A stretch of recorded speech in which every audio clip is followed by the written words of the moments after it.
정신없이 세상을 살다가 마음의 먹먹함이 내 삶을 짓누를 때 그제서야 주님을 찾습니다. 행복을 느낄 겨를도 없이 분주하게 세상을 살다가 인생의 허무함이 내 삶을 짓누를 때 그제서야 주님을 찾습니다. 오늘도 여전히 주님은 그 자리에서 우리를 끊임없이 돌보시는데 부족한 내 영혼은 아직도 갈 길을 모릅니다. 내게 믿음 주소서. 내 연약한 마음 돌보소서. 한없는 주님의 사랑 알게 하소서. 영원까지 그의 백성 지키시는 우리 하나님 바라보며 살게 하소서.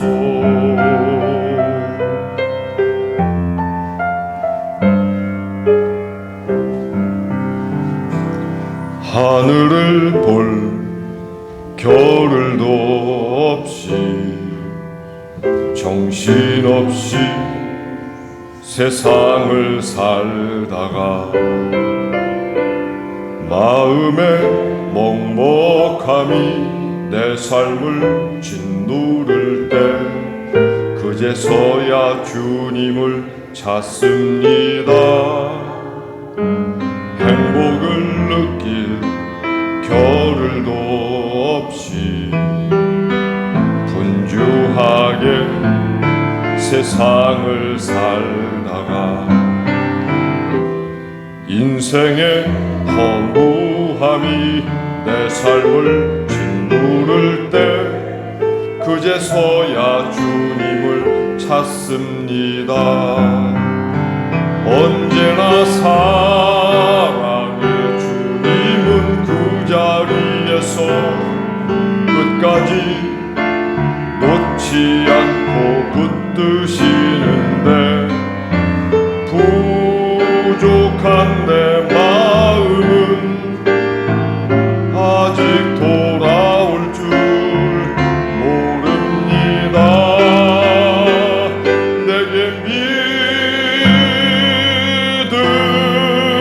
믿음 주소서. 내 연약한 마음 돌보소서. 한없는 주님의 사랑 알게 하소서. 영원까지 그의 백성 지키시는 우리 하나님 바라보며 살게 하소서. 하늘 보며 살게 하소서.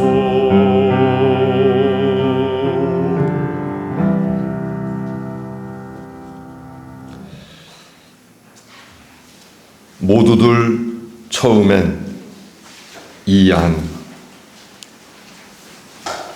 대추나무도 처음엔 처음 해보는 일이라서 꽃도 시원찮고 열매도 볼 게 없었다. 암탉도 처음엔 처음 해보는 일이라서 횃대에도 못 오르고 알도 작게만 낳았다. 모두들 처음엔 처음 해보는 일이라서 조금씩 시원찮고 조금씩 서투르지만 어느새 대추나무는 내 키보다 키가 크고 암탉은 7 식구 거느린 힘센 어미닭이 되었다.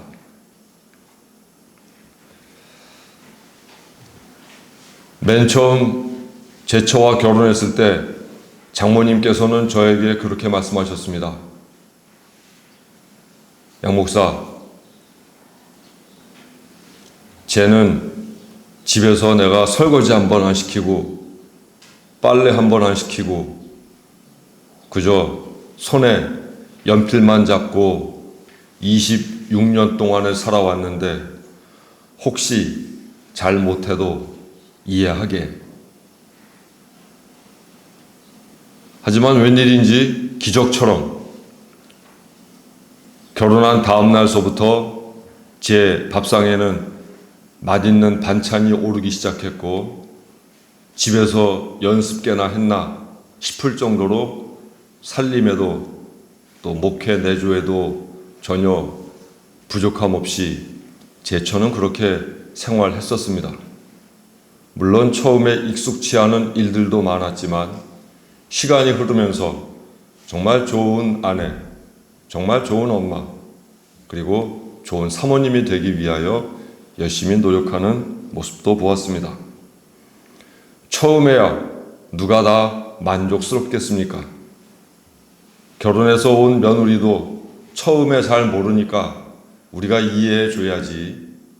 너는 친정에서 뭘 배우고 왔니라고 핀잔을 주는 시어머니는 좋지 못한 시어머니겠죠. 사위도 마찬가지 아닙니까? 농사일 한 번도 해보지 않은 사위가 집에 왔는데 자네는 삽질도 못하나 하면서 사위를 핀잔을 준다면 그 사위의 마음도 그리 편하지 않겠죠. 오늘 시인은 맨 처음 열매를 맺는 대추나무를 보며 맨 처음 알을 낳는 암탉을 보며 처음에는 서툴었지만 한 해가 지나고 두 해가 지나고 그렇게 세월이 쌓이다 보니 대추나무의 대추알은 점점점 굵어가기 시작했고 암탉의 알도 정말 굵어져서 나중에는 7마리 새끼를 거느린 건장한 암탉이 되었다고 이야기합니다. 우리 마음이 불편해진 까닭은 누군가에 대하여 기다려주지 않기 때문입니다. 그 아이도 내 나이가 되면 나만큼 되거나 나보다 더 잘할 수 있습니다. 처음 해보는 것이라 우리가 조금만 이해해주면 그 사람의 마음도 편하고 내 마음도 편할 수 있습니다. 잔소리의 근원은 뭘까요? 자기는 해봤고 누군가는 해보지 않았기 때문에 잔소리가 되는 거겠죠. 하지만 나도 처음에는 그랬고 걔도 그럴 것이다 마음을 먹는 순간 우리 마음도 편해지고 그 사람의 마음도 편해지게 돼 있음을 우리 알아야 하지 않겠습니까? 이 혼란하고 복잡하고 마음에 들지 않는 세상, 그 사람은 왜 그럴까라고만 생각하지 말고 처음이니까 그러려니 기다려주고 우리 자녀들에 대해서도 쟤는 왜 그럴까라고 말하지 말고 나는 안 그랬는데 라고 생각하지 말고 쟤도 조금만 지나면 대추처럼 알도 굵어지려니 또 암탉처럼 굵은 알을 낳고 새끼도 잘 기르려니 생각하게 되면 우리 마음도 주변 사람의 마음도 좀만 더 넓히면 우리 사회의 마음도 점점점 편해져 가게 될 것입니다. 모두들 처음에는 서툴지만 시간이 흐르면 자리를 잡게 된다고 하는 이 세상의 순리를 우리 가슴속에도 집어넣어서 오늘 예배 이후에 우리의 가정생활이, 우리의 사회생활이 좀 더 원만해지고 너그러워지기를 간절히 바랍니다.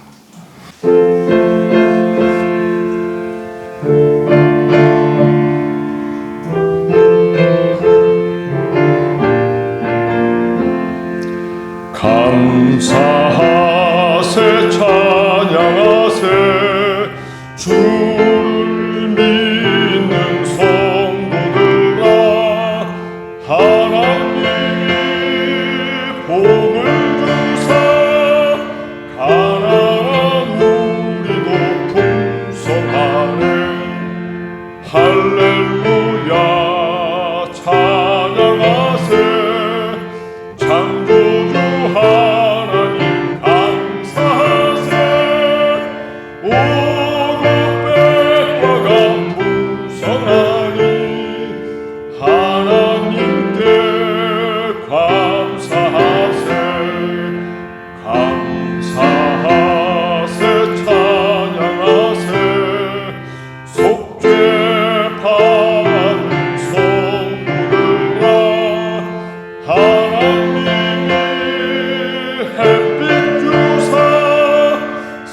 천리 강산이 풍년일세 주신 알고 나눠주며 창조주 하나님 감사하세 오곡백과가 풍성하니 하나님께 감사하세 감사하세 찬양하세 은혜 받은 선물과 하나님이 우리에게 풍성히 거두라 복 주셨네 거둬들인 알고간도 창조주 하나님 감사하세 오곡백과가 풍성하니 하나님께 감사하세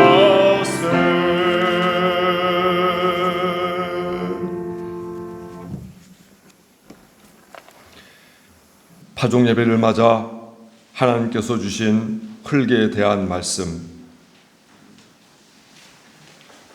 하나님이 이르시되 땅은 풀과 씨 맺는 채소와 각기 종류대로 씨 가진 열매 맺는 나무를 내라 하시니 그대로 되어 땅이 풀과 각기 종류대로 씨 맺는 채소와 각기 종류대로 씨 가진 열매 맺는 나무를 내니 하나님이 보시기에 좋았더라.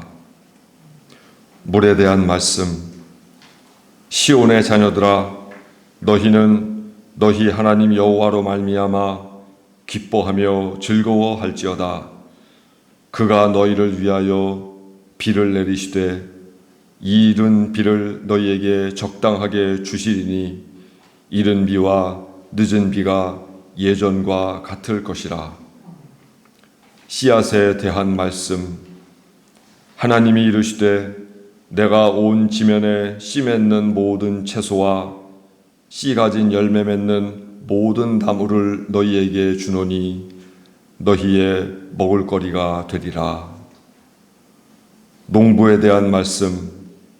씨를 뿌리려고 밭을 가는 농부가 날마다 밭만 갈고 있겠느냐?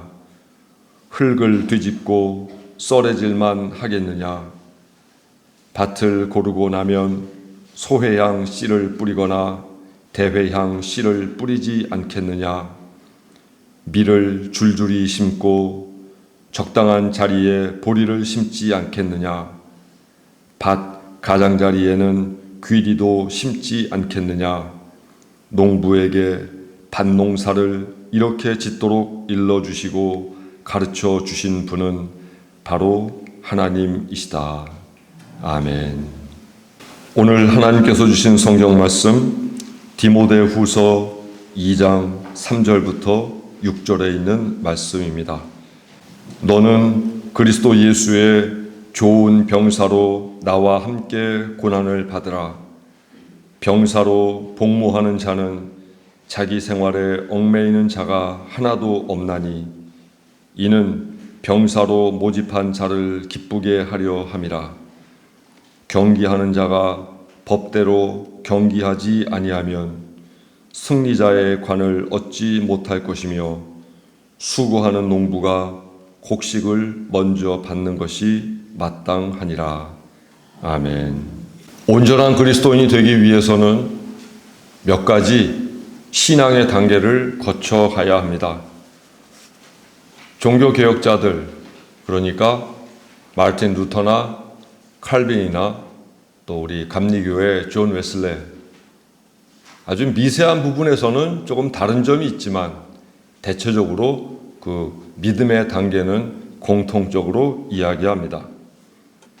우리 감리교회 존 웨슬레를 통해서 말씀을 드리면 먼저 인간이 구원을 얻기 위해서는 선제적인 은총이 필요하다고 이야기하죠. 선제적인 은총이란 내가 예수 그리스도를 믿기 이전에 이미 하나님께서 나에게 구원을 받을 수 있는 가능성을, 희망을 주신 것을 이야기합니다. 그 선제적 은총을 통해서 우리는 예수를 만나게 되고 복음을 받아들이게 된다고 이야기합니다. 그리고 복음을 통해서 죄를 깨닫게 되고 회개하는 것, 이것이 믿음으로 들어가는 첫 번째 관문이라고 이야기하죠. 회개를 하고 또 믿음을 통해서 의롭다 인정을 받게 됩니다. 그 후에 거듭난 삶을 살면서 성화, 거룩한 생활, 거룩한 존재로서의 삶을 살게 되고 그것을 완벽하게 수행하게 되면 그 이후에 영화로운 존재로 하나님께서 인정해 주신다는 겁니다. 여기까지 와야 완전한 구원의 상태라고 이야기하는 거죠. 그러면 이런 최종적인 단계에 그리스도인들이 머무르게 될 때, 이르게 될 때, 그때 그리스도인들은 어떤 사명을 부여받게 될까? 그것은 바로 전도자의 사명입니다. 우리 그리스도교의 꽃은 전도입니다. 우리 믿음의 열매도 역시 전도입니다. 예배하고 은혜받고 기도하고 응답받고 이것은 전도를 하기 위한 일종의 수단이고 과정입니다. 그래서 그리스도인이 그리스도인다운 것은 전도를 할 때에 꽃이 피게 되고 열매를 맺게 됩니다. 우리는 복음을 전하는 사람으로 부르심을 받은 것입니다.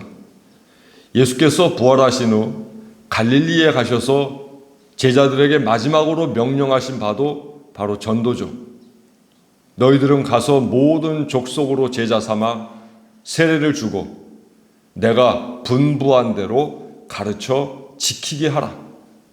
가르치고 교육하라는 거죠. 복음을 전하라는 거죠. 그것이 마태복음 28장에 나오는 예수 그리스도의 맨 마지막 명령입니다. 또 사도행전 1장 8절에도 역시 부활하신 이후에 예수께서 성령이 너희에게 임하시면 너희가 온 세계에 나의 증인이 되리라 말씀하십니다. 즉 부활 바로 이전에도 전도에 대한 사명을, 부활 이후 승천 바로 전에도 전도에 대한 사명을 강조하시고 있습니다. 따라서 우리는 우리 신앙생활의 최종적인 사명과 목적을 바로 이 전도자의 사명으로 우리는 감당해내야 합니다. 그리스도인은 죄악의 세상에 살면서도 여전히 구원에 이르지 못한 이들에게 생명의 복음, 구원의 복음을 전해 주어야 합니다. 왜냐하면 그들이 그렇게 살아내는 그런 모든 것들이 예수님의 시선으로 볼 때에는 대단히 불쌍하고 그들에게는 구원이 필요하다고 하는 절박함이 그리스도인들에게는 있어야 하기 때문입니다. 하나님이 세상을 이처럼 사랑하사 독생자를 주셨으니 저를 믿는 자마다 멸망치 않고 영생을 얻게 하려 함이라. 이 말씀에 의거하여 우리가 구원을 받았고 이 말씀을 통해서 우리는 하나님의 마음을 알 수 있죠. 그리고 그 하나님을 우리는 아버지라고 부르잖아요. 그러면 그 아버지의 뜻을 자녀로서 그리스도인으로서 받들고 순종하는 것이 마땅한 도리 아니겠습니까? 따라서 우리 그리스도인은 때를 얻든지 못 얻든지 우리는 복음을 전해야 합니다. 죄송하지만 우리 교우들의 생애를 한번 가만 돌이켜 보시죠. 나를 통해서 예수 그리스도를 알게 되고 나를 통해서 전도된 사람이 내 평생 몇 명인가? 하나님 앞에 한 명도 구원하지 못하고 하나님께로 구원받아 우리는 갈 것인가? 우리는 우리의 사명을 넉넉히 감당해야 합니다. 우리가 복음을 전할 때 복음을 전해야 될 대상은 두 종류입니다. 첫 번째는 개인, 즉 우리와 더불어 살아가는 개개인들을 이야기하는 거죠. 이웃이 될 수도 있고 친구가 될 수도 있고 가족이 될 수도 있습니다. 두 번째 대상은 그 개개인들이 살아가는 사회에 대하여 우리는 복음을 선포해야 합니다. 개인도 구원받아야 하고 그 개인이 살아가는 사회도 구원받아야 합니다. 구정물 속에 아무리 들어가서 목욕을 한다 해도 구정물이 더러우면 그 사람은 아무리 닦아도 그것이 구정물인 이상 몸이 깨끗해질 수 없습니다. 사회가 부패했는데 이 안에서 그리스도인들이 자기 혼자 믿음으로 깨끗하게 살겠다고 생각해도 그는 깨끗해질 수 없습니다. 시스템이 망가지면 그 안에 살아가는 개인은 아무리 잘 살려고 해도 잘 살 수가 없기에 개인도 구원받아야 하지만 사회도 구원받아야 합니다. 그래서 이것을 개인 구원, 사회 구원이라고 이야기합니다. 특히 우리 원천교회는 개인 구원에 대해서도 강조하지만 사회 구원에 대해서 많은 관심을 가진 교회입니다. 개개인이야 우리가 얼마든지 전도할 수 있습니다. 전도할 대상을 염두에 두고 그를 위해서 기도하기도 합니다. 하지만 개인 구원에만 머물면 교회가 이 땅에 존립해야 할 이유가 별로 없습니다.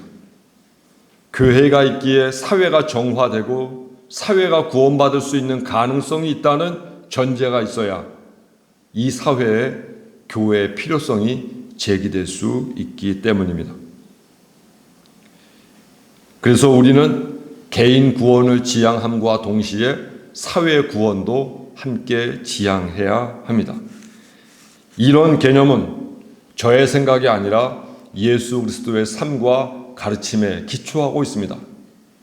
예수께서는 당시 갈릴리에 소외되고 가난한 그리고 빈곤한 또 병든 이들을 위해서 개별적으로 만나 손을 잡아주시고 이마에 손을 대주시고 그렇게 위로를 전하시며 고쳐주시기도 했지만 당시 사회 시스템에 대해서도 그리고 그 시스템에서 권력을 누리는 당시의 지도자들에 대해서도 당신의 목소리를 낮추지 않으셨습니다. 즉 개인을 구원하기 위해서 복음을 전하심과 동시에 사회에 대한 개혁을 위해서도 사회의 구원을 위해서도 예수께서는 목소리를 높이셨던 것입니다. 따라서 우리도 이 두 대상을 위해서 예수 그리스도의 사랑과 평화와 정의의 복음을 전하며 그 역할을 감당하며 살아가야 합니다. 그것이 오늘날 필요한 전도자의 사명입니다. 그런데 이렇게 개인 구원과 사회 구원을 만들어내기 위해서 그것을 위해 일할 때 그리스도에게는 꼭 전제돼야 할 자세가 있습니다. 그것을 저는 오늘 그리스도인들이 지켜야 할 수칙이라 그렇게 제목을 붙여보았습니다. 우리가 이 신앙의 수칙을 지킬 때 우리가 전하는 복음이 정당해집니다. 내 스스로가 그리스도인다운 신앙의 수칙을 지키는 사람으로 살아가야 우리가 전하는 복음도 나의 자세도 당당해지고 정당해질 수 있다는 말입니다. 오늘 본문이 그 수칙을 가르쳐 줍니다. 첫 번째 수칙은 바로 그리스도 예수의 충성스러운 군인이 되어야 한다는 것입니다. 그리스도 예수의 충성된 군인이 된다고 하는 의미는 무엇일까? 그것은 당시에 디모데후서 저자가 보았던 로마 군대의 군인들의 모습을 보아야 그 의미를 조금 어렴풋 우리가 알 수 있다고 생각을 합니다. 여기에 보시면 평민이 무장과 무기, 방패를 들고 무장을 하게 됐을 때 당시 세계 최고 군대인 로마 제국 군인들이 되었던 것을 볼 수 있습니다. 로마 제국의 역사를 가만 살펴보면 기원전 500년서부터 서기 500년, 약 1000년의 역사를 로마 제국이 갖고 있었습니다. 근데 그 기간 동안 몇 년 동안 전쟁을 했냐면 소소한 전쟁을 빼고 약 600년 동안을 전쟁을 치루었습니다.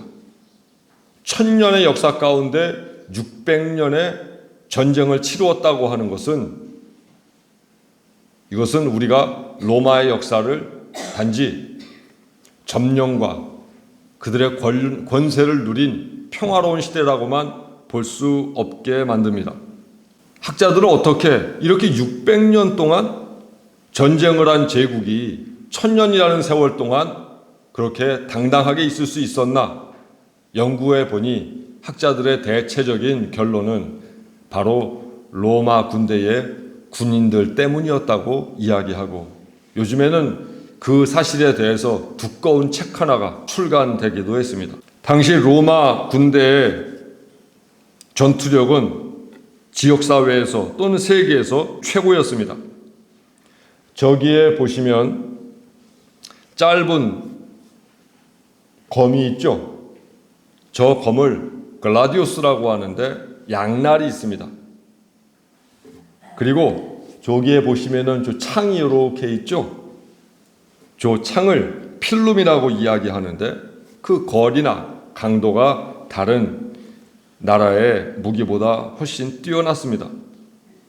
그런데 이러한 무기나 든든한 방패, 갑옷보다 더 로마 군대를 강하게 만든 것은 바로 로마 제국과 로마 황제에게 충성했던 시민 군대가 있었기 때문입니다. 그들은 강인한 훈련을 견뎌냈고 복잡한 전법도 완벽하게 수행해냈습니다.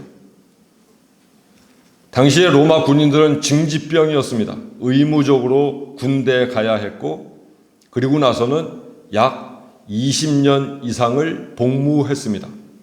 그럼에도 그들은 국가를 위하여, 황제를 위하여 아낌없이 자신들의 청춘을 바쳤고 충성했습니다. 아마도 디모데후서 저자는 로마 군대의 이런 군인들의 모습을 보면서 깊은 감명을 받게 되었고 하나님의 백성들이 왕이신 하나님과 하나님의 나라에서 그 백성으로 살 때 어떤 자세를 취해야 될지에 대한 고민 가운데에서 아마도 로마 군대의 군인들에게 그 모티브를 얻었다고 생각을 합니다. 그래서 디모데후서 저자는 이런 로마 군인들의 모습을 신앙적으로 재해석해냈습니다. 군인들이 나라에 충성하듯 그리스도인들은 하나님 나라에 목숨을 다하여 충성하는 사람이 되어야 하고 군인들이 황제에게 충성하듯 그리스도인들은 예수 그리스도의 충성스러운 병사가 되어야 한다고 오늘 말씀을 하고 있습니다. 그러면 충성이란 무엇일까? 충성의 척도는 무엇일까? 4절에 보면 이렇게 설명합니다. 자기 생활에 얽매이지 않는 것이라고 정의합니다.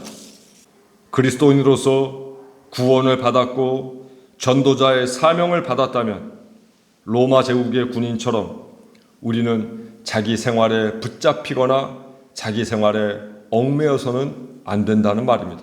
복음을 위하여 사람을 살리고 사회를 살리는 것이 우리 인생의 최고 가치가 되어야 하고 우리 인생의 최고 목적이 되어야 합니다. 그래야지 세상에 대한 욕심도 잦아들고 내 속에서 불일듯 일어나는 탐욕의 불도 우리가 꺼뜨릴 수 있습니다. 인생의 목적이 뭡니까? 라고 누군가 묻는다면 내 인생의 목적은 구원하는 일입니다. 전도하는 일입니다. 이 세상을 하나님의 뜻으로 변화시키는 일입니다. 그리스도의 충성스러운 군사처럼 하나님 나라와 그리스도께 충성하는 바로 그런 전도자가 돼야 하나님의 복음을 전할 수 있습니다. 두 번째 수칙, 규칙대로 경기하는 운동선수가 되어야 합니다. 고대 로마의 운동선수들이 지금 장거리 경기를 뛰고 있죠. 출발선이 있죠. 자기 마음대로 출발하는 게 아니라 규칙이 있다는 거죠. 우리 그리스도인은 사회에서 정한 그 규칙을 지켜가며 살아야 합니다. 정해진 시간에 출발하고 정해진 경로를 뛰고 남을 밀거나 남의 길을 방해하지 않으면서 우리는 그렇게 우리에게 주어진 삶을 살아가야 복음을 전할 수 있습니다. 전도자의 삶은 누가 보아도 정의롭고 공정한 삶이어야 합니다. 땀 흘린 만큼만 벌어야 하고 누가 보아도 정당하게 살아야 합니다. 전도자는 개혁의 주체가 되어야지 개혁의 대상이 되어서는 안 됩니다. 사회를 구원하기 위해서는 그 사회의 구성원으로서 마땅히 그 사회가 나아가야 할 길을 설선하여 보여주어야 합니다. 어떤 이유로도 우리가 살아가는 사회에서 우리는 방해물이 되거나 걸림돌이 되어서는 안 됩니다. 또한 그리스도인의 삶은 누구보다 깨끗하고 양심적이고 정당해야 합니다. 우리가 이러한 삶을 유지하게 될 때 개인은 물론 이 사회에 대해서도 복음을 전할 수 있는 명분과 자격이 부여가 됩니다. 예전 우리 지장로님 살아계실 때처럼 나는 예수가 누군지도 모르고 하나님이 누군지도 모르고 성경이 뭔지도 모르지만 지장로가 믿는 예수라면 난 믿겠다 하는 이야기가 우리 권사님들과 집사님들의 삶에서도 나와야 되지 않겠습니까? 나는 기독교가 뭔지 모르지만 원천교회 아무개 집사님, 아무개 권사님 사는 걸 보니 그 예수라면 나도 믿고 싶다라는 고백이 나와야 하지 않겠습니까? 우리가 규칙대로 경기하는 선수가 되어야 합니다. 그 규칙을 지킬 때에 우리의 삶이 전도자의 삶이 될 수 있습니다. 자기 편하자고, 자기 더 받겠다고, 먼저 하겠다고, 새치기하고, 청탁하고, 부정을 저지르게 되면 전도자의 사명도 전하는 복음도 모두 물거품이 되고 맙니다. 특히 원천교회 교우들에 대해서는 우리 화천군 군민들이 더욱더 많은 주목을 하고 있습니다. 권사님이 군수가 됐다면 혹시 원천교회 교인들에게는 특별하게 대우해 주지 않을까 하는 색안경을 끼고 있다 그 말이죠. 저희 아이들이 공부 열심히 해서 장학금을 받았을 때에도 군수가 그 교회 다니니까 목사님 딸들이 장학금 받죠 하는 얘기가 제 귀에 들려올 때 참으로 슬펐고 그렇게 보는 시선들이 불편하기도 했었습니다. 열심히 노력해서 살아도 그런데 만약 우리 교우들께서 정당하지 않게 전화하거나 부탁을 하거나 자기의 편의를 봐달라고 권사님께 부탁을 하고 군청에 전화 넣고 뭐 이러는 순간 복음은 다 깨지고 원천교회도 다 무너지게 돼 있다 그 말이에요. 조금 불편해도 참아야 합니다. 원천교회 교인이기 때문에 참을 줄 알아야 합니다. 그래야 하나님의 복음이 바로 설 수 있고 원천교회가 바로 설 수 있습니다. 나 하나 편하자고 목소리 높이고 나 하나 편하자고 청탁하고 나 하나 편하자고 순서를 바꾸고 새치기 하는 순간 이미 우리는 그리스도인이 아니고 우리는 구원의 대열에서 멀어지고 마는 겁니다. 사랑하는 교회 여러분, 규칙대로 경기하십시오. 정해진 룰이 있다면 그 룰대로 살아가십시오. 개통을 밟으려거든 직접 군수한테 전화하지 말고 면사무소서부터 이장소부터 밟아 올라가십시오. 남들이 하듯이. 그래야 원천교회 교인이고, 그러지 않으면 원천교회 교인이 아니므로 우리 교회에 나올 필요 없습니다. 세 번째, 수칙. 힘들여 일하는 농부가 되어야 합니다. 농업은 예나 지금이나 그 사회의 근간입니다. 국가의 근간입니다. 농업이 든든하지 못하면 모든 산업은 뿌리를 잃게 됩니다. 대기업들이 우리 국민들을 먹여 살린 것 같지만 농업이 든든하지 못하면 대기업의 수출도 경쟁력도 사실은 아무 소용이 없게 됩니다. 얼마 안 되는 요소수 때문에 전체 경제가 마비되는 거 보셨죠? 가격도 얼마 안 돼요. 그런데 자국에서 생산해내지 못하면 그와 같은 어려움이 있다는 거죠. 그런데 만약 식량이, 농업이 무너지게 되면 그것은 요소수 때문에 겪는 이 위기는 비교할 수도 없는 것이 되고 맙니다. 농업을 중요시 여겨야 자급자족의 길이 열리고 나라도 흔들림이 없게 됩니다. 이는 현대의 선진국 치고 농업국가 아닌 곳이 없다는 것에서도 우리는 잘 알 수 있습니다. 프랑스도 농업국가이고 독일도 농업국가이고 잘 산다 하는 이스라엘도 농업국가이고 강대하다는 미국도 중국도 전부 농업 기반 국가입니다. 특히 농부의 근본적인 미덕, 그것을 성경은 열심히 일하는 사람이라 이렇게 이야기하고 있습니다. 고대 로마의 농사 짓는 모습입니다. 겨릿소 한 쌍을 놓고 밭을 일구고 있죠. 저렇게 밀을 수확할 때 말이나 소가 앞으로 끌게 되고 그리고 거기에 작은 틈이 있어서 밀과 귀리 같은 것들이 끼어서 나달만 떨어지게 되는 거죠. 이것이 디모데 후서 저자가 보았던 고대 로마 시대 때 이 농부들의 농사짓는 모습인 거죠. 그 다음에 좀 볼 게 있어요. 이것은 최근에 우크라이나의 농부들이 전쟁이 한창 중인데도 지금 밭을 일구고 있는 모습입니다. 그 밭에 귀리 씨앗을 뿌리려고 파종기에다가 지금 귀리 씨앗을 붓고 있죠. 이렇게 그 다음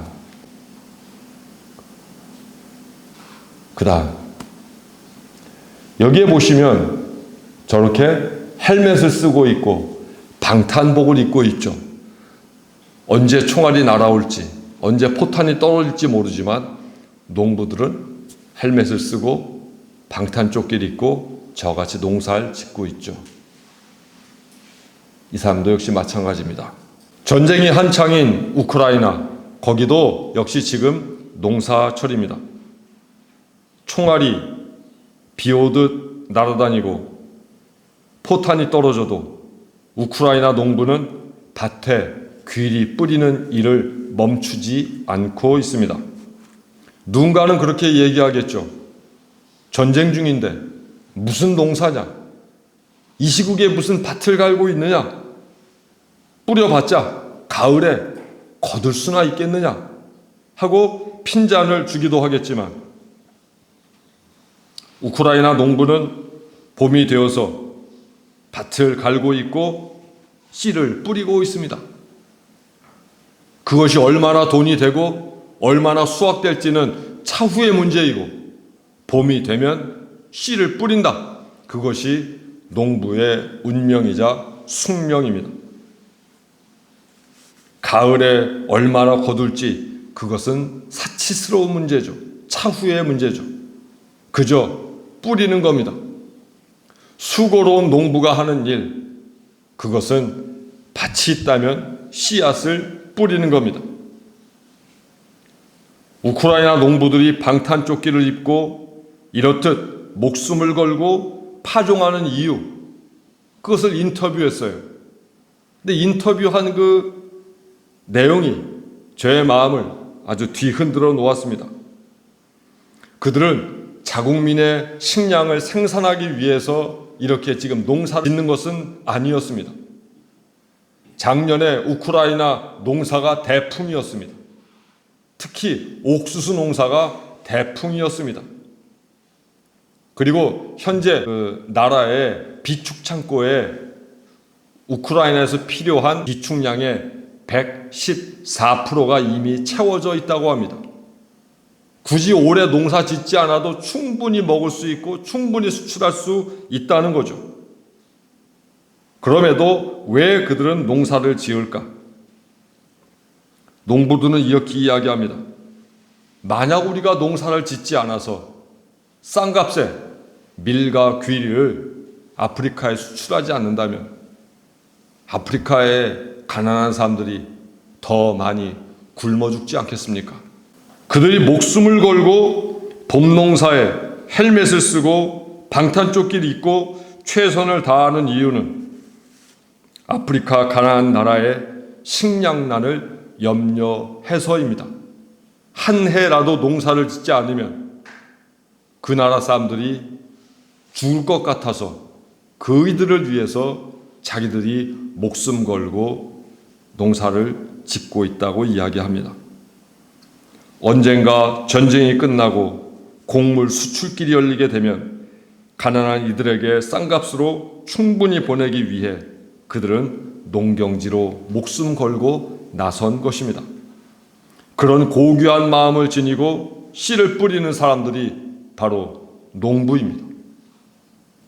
농부는 이 정도의 마음을 지니고 있어야 농부라고 말할 수 있지. 그 정도 마음이 없이 경제적인 평가로만 농업을 하니 많이 하고 얘기하는 것은 이미 그 사명감서부터 뭔가 다시 한번 재고해 보아야 한다고 오늘 디모데 후서는 이야기합니다.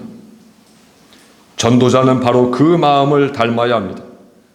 전도자는 그런 마음으로 우크라이나 농부가 아프리카의 가난한 사람들을 위하는 그런 마음으로 애끓는 마음으로 목숨을 걸고 전도를 하고 복음을 알려야 합니다.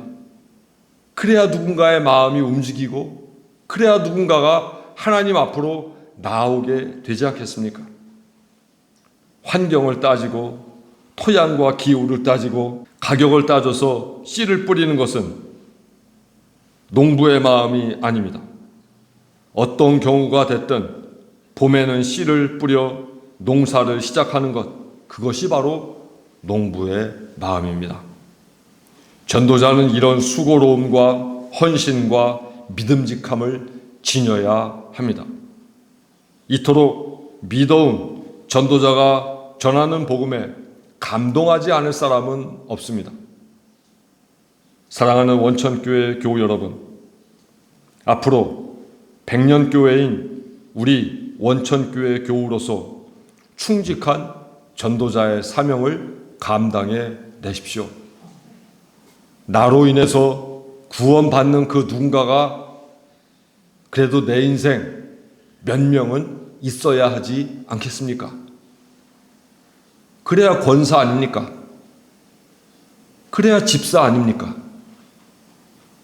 집사며 권사며 우리가 불리고 있다면 적어도 나를 통해서 선한 영향을 받은 이웃들이 지금 이 자리에 있어야 하지 않겠습니까? 우리 교회는 연령이 많고 지역사회는 작아서 교회가 부흥하지 않는다. 언제까지 우리가 그렇게 변명하겠습니까? 우리가 불충한 것 아닙니까? 그동안 제대로 못 산 것 아닙니까? 소극적으로는 우리 원천교회 부흥을 위해서 우리는 애쓰고 힘써야 합니다. 다만 여기에 머물지 말고 적극적으로는 우리 사회의 하나님의 나라가 더 확장되도록 우리는 복음의 증인이 되어야 합니다. 그거 하자고 오늘 예배 드리는 거죠. 그거 하자고 우리가 신앙생활 하는 거죠. 우리가 전도자의 수칙을 지킬 때 우리가 전하는 복음이 좋은 결실을 맺게 될 것입니다. 부디 그리스도께 충성스러운 군사가 되어 자기 삶에 얽매이지 말고 살아가십시오. 부디 육상 경기에 나선 그 선수들처럼 이 사회에서 우리나라에서 정한 모든 규칙과 규율과 경로를 꼭 지키고 새치기 하거나 청탁하거나 부정을 저지르지 말고 그리 살아가 주십시오. 마지막으로 아프리카 가난한 사람들을 위해서 목숨 걸고 농사 짓는 우크라이나 농부들의 그 자세를 보면서 애타는 마음으로, 애끓는 마음으로, 애통하는 마음으로 누군가를 불쌍히 여기며 연민하며 복음을 전하고 그를 위해서 무한한 사랑을 베풀어 주십시오. 그리할 때 우리는 정말 좋은 전도자가 될 수 있을 것입니다. 내 인생 마지막 전도자로서 살아간 생애에 대하여 더욱더 자족하며 만족하며 살아갈 수 있을 것입니다. 우리 교우들이 그런 훌륭한 전도자로서 이 생을 살다가 하나님 앞에 전도자로서 설 수 있게 되기를 간절히 바랍니다.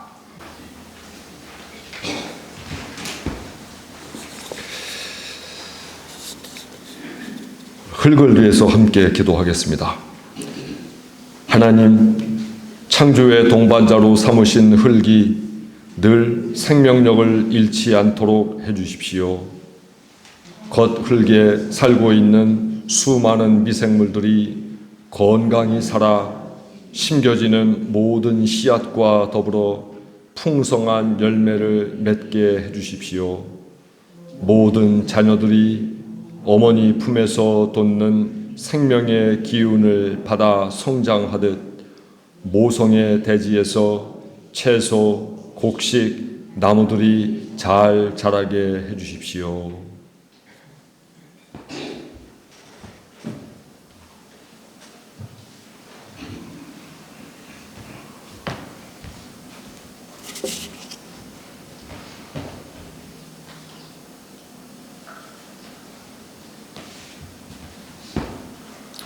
물에 대하여 기도하겠습니다. 하나님, 모든 생명의 밑바탕이 되는 물이 바람을 품고 하늘의 기운을 싣고 힘차게 흐르게 해주십시오. 때를 따라 비를 내려 주십시오. 하오나 너무 모자라 대지가 갈라지거나 너무 많아 흙이 떠내려 가지 않게 해주십시오. 너무 이르거나 너무 늦지 않게 내려 주십시오. 그래서 모든 식물과 동물들이 하늘의 선물을 만끽하게 해 주십시오.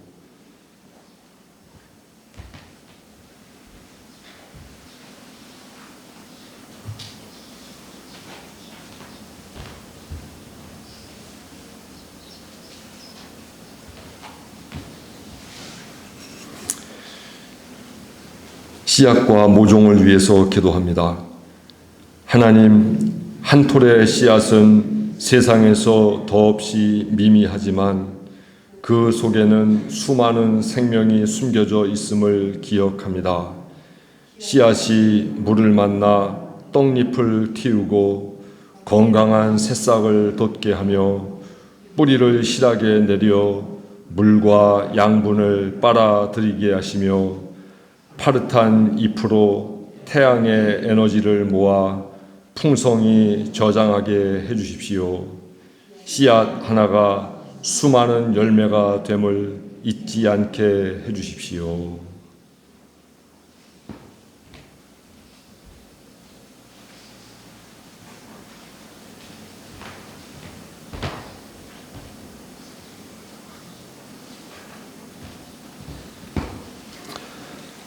농부에 대하여 기도합니다. 하나님, 이 세상에서 가장 정직하게, 가장 부지런히 사는 농부들을 기억해 주십시오. 결국 농부가 흘리는 땀방울이 가을 소출의 밑거름임을 기억하시어 그들의 노고가 헛되지 않도록 도와주십시오. 일한 만큼의 결과만을 바라는 소박한 마음을 주시어 하나님을 대신하여 가장 안전하고 건강한 먹거리를 생산하게 해주십시오. 아멘.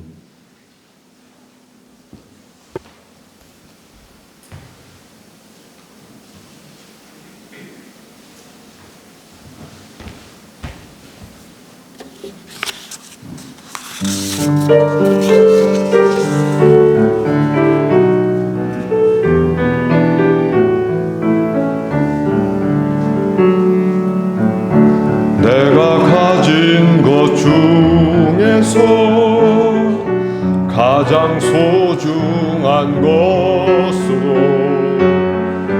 우리 사는 동안에 가장 소중한 주님께 기꺼이 드리네. 모두 드리네. 넉넉히 받으실 주께 드리네. 아무 가진 것 없어도 항상 부족하여도 약한 이 몸을 높이어 가장 큰 일을 맡기셨네. 기꺼이 드리네. 모두 드리네. 넉넉히 받으실 주께 드리네.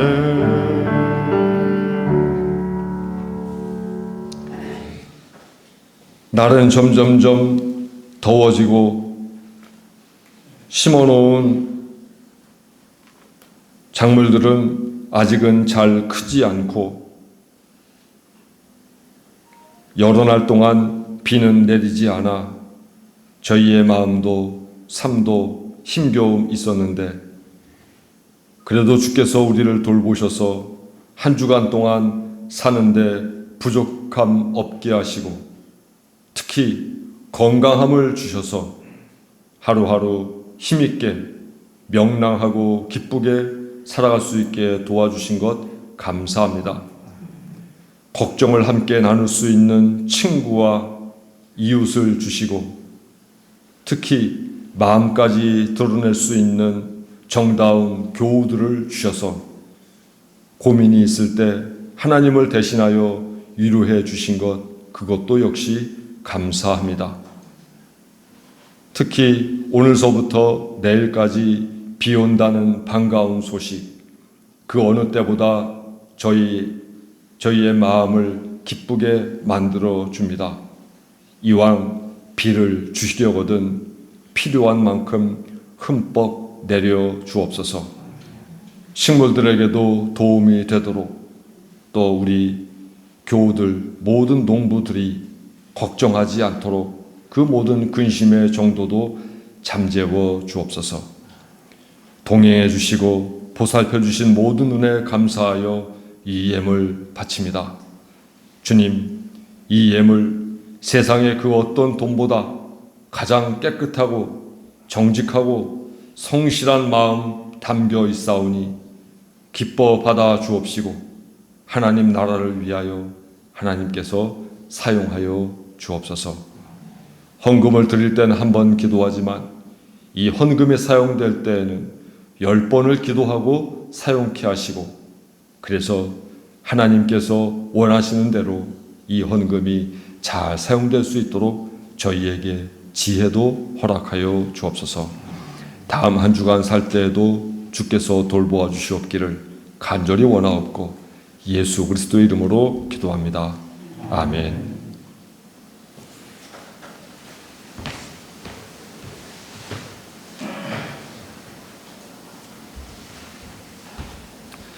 우리 함께 인사하겠습니다. 겸손함으로 농사짓고 감사함으로 먹겠습니다.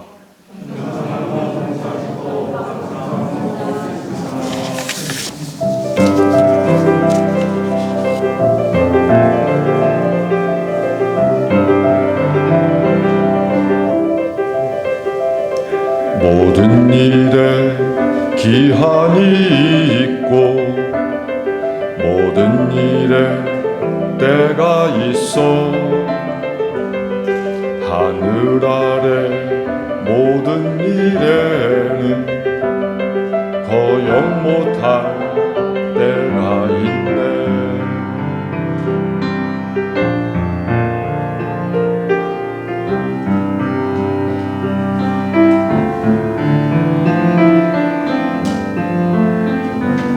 살고 죽고 뿌리고 거두고 병이 들고 고쳐주고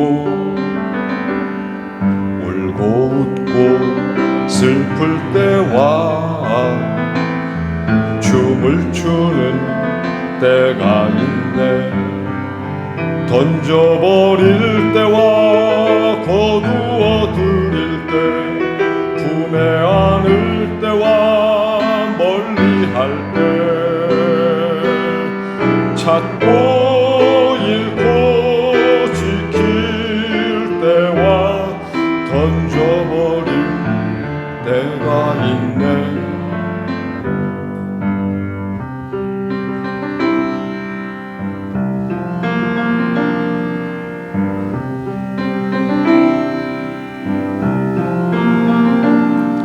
찢을 때와 다시 꿰맬 때 잠잠할 때 말할 때 사랑할 때 미워할 때 때가 있네. 때가 있네. 때가 있네.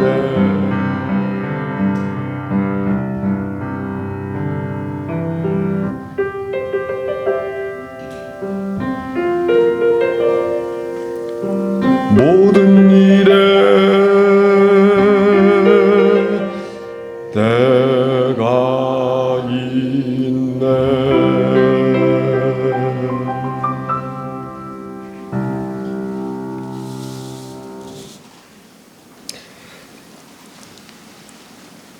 하나님의 은혜로 주님의 아들 최문순 권사님, 이 지역사회를 다시 한 번 더 섬길 수 있는 기회를 주신 것 감사합니다.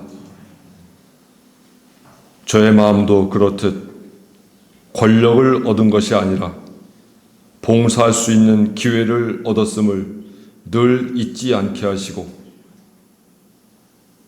하나님의 이름이 저의 발자취에 남아 있으니 그 어떤 일에도 오명이 없고 늘 하나님의 영광된 이름과 예수 그리스도의 사랑만 발자취에 드러날 수 있게 도와주옵소서. 이 직무를 다 마치고 모든 의무가 마치게 되면 사람들이 기억할 때 가장 일 잘했던 군수로, 가장 깨끗했던 군수로, 군민들보다 낮은 자리에서 섬겼던 군수로 기억되게 하시고 축하하는 것보다 맨 마지막 일을 종료하고 고마운 인사를 받는 군수가 되게 하옵소서. 처음 시작할 때보다 마무리가 좋은 군수가 되게 하옵소서. 가까운 사람들의 평가보다 최권사님을 모르는 사람들의 평가가 훨씬 더 좋아지게 하옵소서. 편을 가르지 않게 하시고 정죄하지 않게 하시고 그리스도인답게 사랑으로 모든 군민들을 품어 안을 수 있는 주님의 아들 되게 하옵소서. 지금은 우리 주 예수 그리스도의 은혜와 하나님의 크신 사랑과 성령의 교통하심이 이제는 예수 그리스도의 충직한 군사로서 규칙을 지키는 운동선수로서 수고를 다하는 농부로서 전도자 된 사명을 감당하고자 하는 원천교회 모든 식구들 머리 위에 지금부터 영원토록 함께 하시옵기를 간절히 축원하옵나이다. 아멘.